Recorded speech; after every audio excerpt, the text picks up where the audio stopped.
Alright, welcome to my TED Talk on what crimes has the Cooper Gang committed.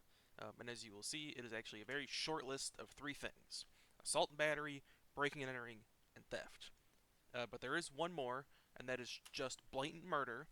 And this is the topic of the real TED Talk on how many people has the Cooper Gang killed. Now, people beaten by punching and hitting with cane, they're not dead, they're unconscious. Knocked off buildings, they're fine too. It's a very short fall.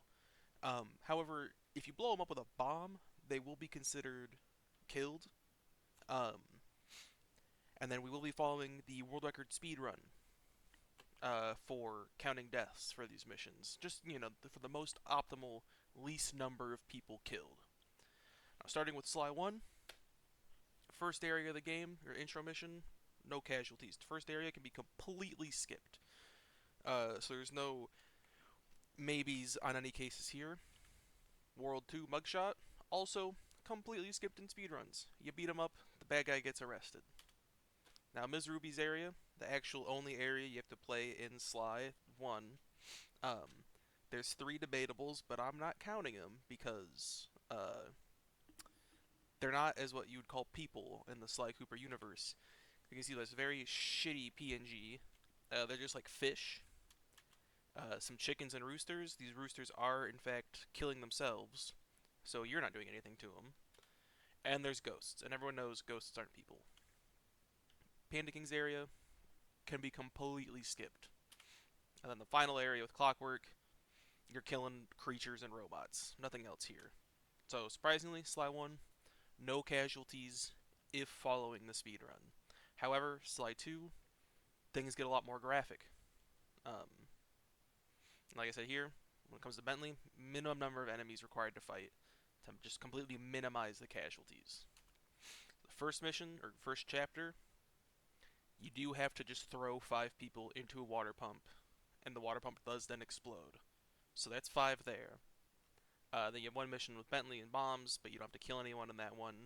You can just knock them out, go about your day. Chapter 2, as you can see, a lot more kills, or a lot more missions where there can be kills. First one, you shoot down a helicopter with Murray. I'm counting that as two. Boardroom brawl, you can kill people, but we're not gonna. RC bombing run, you do drop bombs on a Jeep and it does explode. I'm gonna count that one as just one, just for a driver.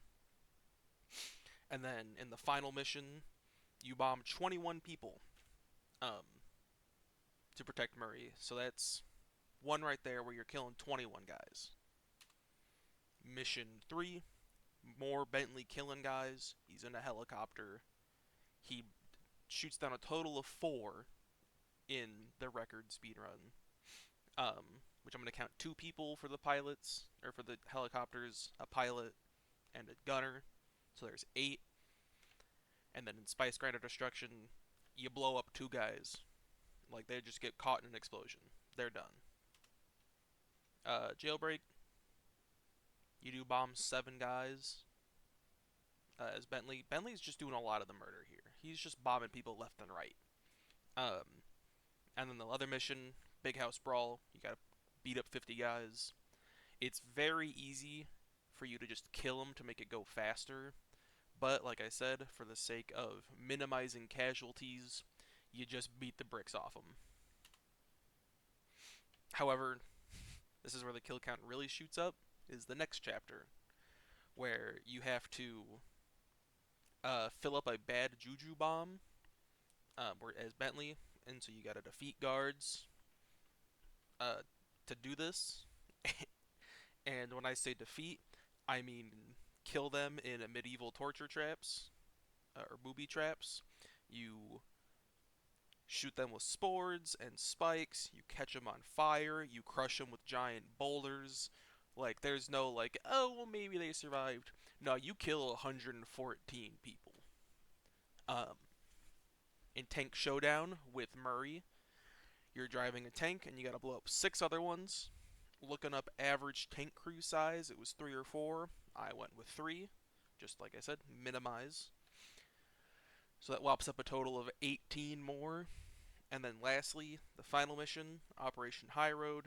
You do shoot down 20 biplanes, 2 people in each plane, 40 more deaths. In the next chapter, you just drop some bombs on some guys, blow them up, knock them off a high-speed train, but it's only 6 people, and those are the only ones. The next chapter has no casualties, or no necessary casualties. You could in the final fight, but minimizing casualties, no deaths.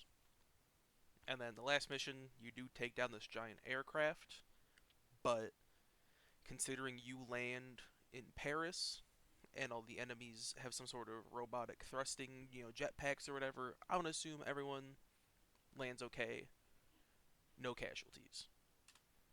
And that's it for Sly 2.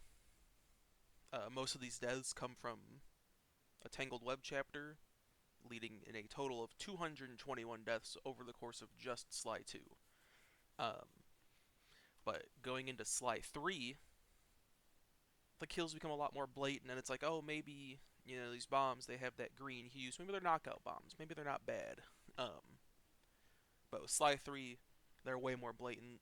However, you won't see that until the actual first chapter, not the intro mission, where you speed up a Ferris wheel to have it come off its bearings, and when the wheel rolls away, it does just run over a guy and kill him.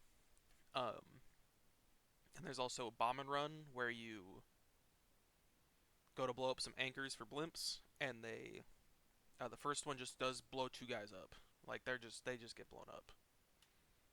Uh, Next chapter, Rumble Down Under, also very blatant kills. You're throwing a guy into a bunch of spinning drills. You're killing them. You get to see a giant scorpion just kill a man in big truck.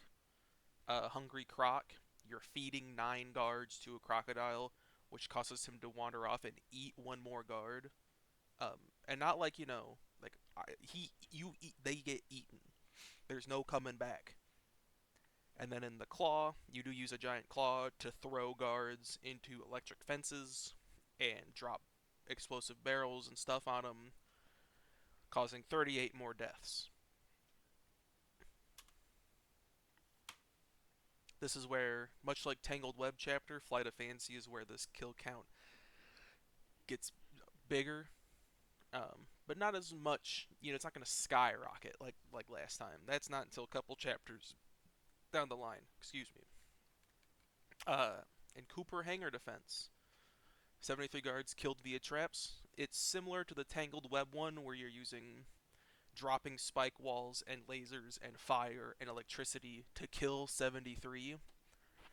And then in the back part of the mission, as Penelope, you fling 20 guards very high into the sky, so they are definitely landing on impact with the ground. Um, Next mission, the Aces semifinal.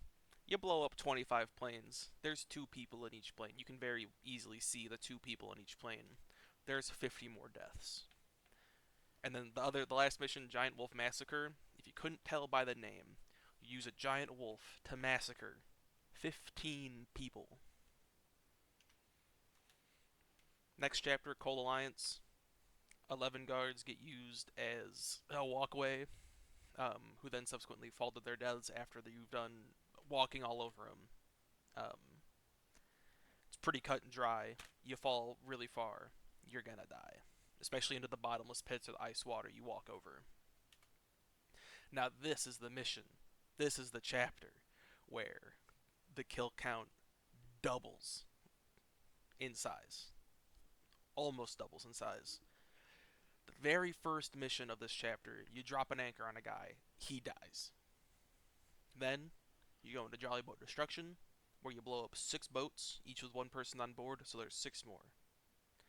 Now, this is the mission that doubles that kill count. You destroy 8 pirate ships. And looking up average pirate ship crew size, on the low end, it was 30.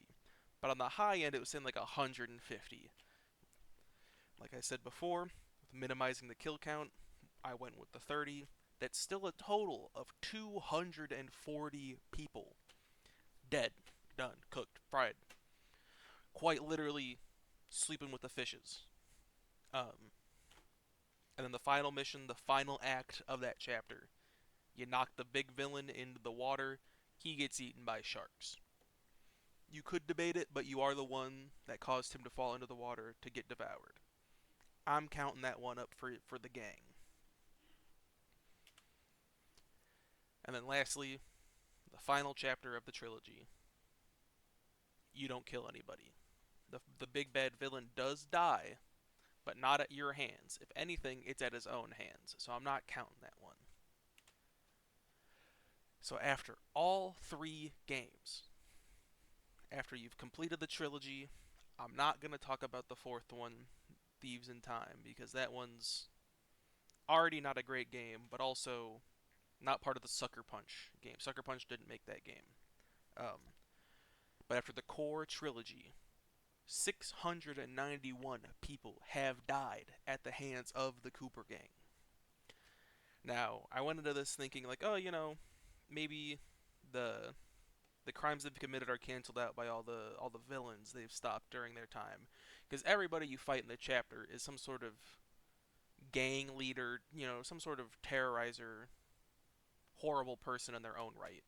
Chapter 2 is all about taking down a drug ring, essentially.